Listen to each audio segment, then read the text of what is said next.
Okay, where do you get your historical fact of a crucifixion from, other than the New Testament? Flavius Josephus. There are many sources. Flavius Josephus, Tacitus, neither of them contemporaries of Jesus. The Bible is a historical document, right? What do you mean?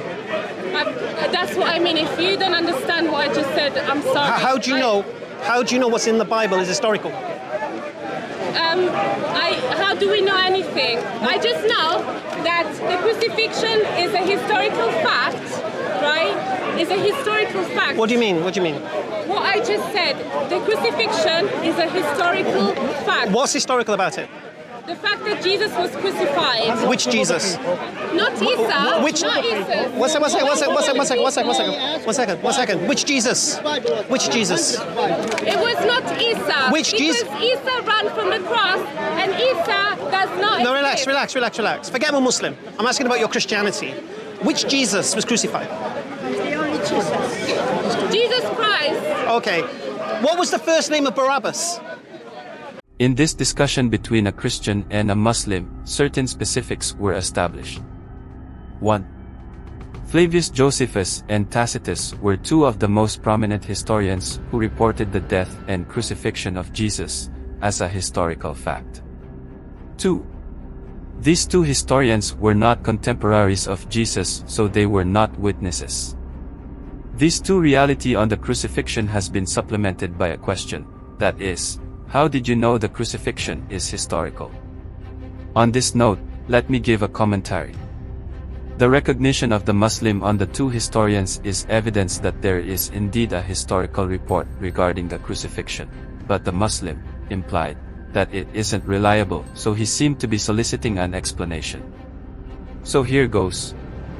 The mere fact that the two historians is being corroborated by the Bible, and vice versa, makes the reality of crucifixion strong, because in three collateral testimony between Bible and historians there are now three elements in support to one another, that is, Josephus, Tacitus, and the Bible. The Bible by itself is sufficient proof even as a stand-alone evidence, because this is the writing of God according to Isaiah 34 verse 16.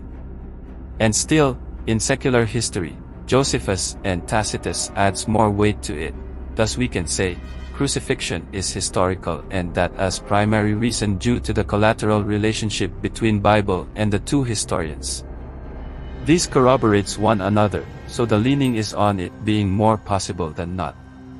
The question is, the two historians were not contemporaries of Jesus, so how are they reliable?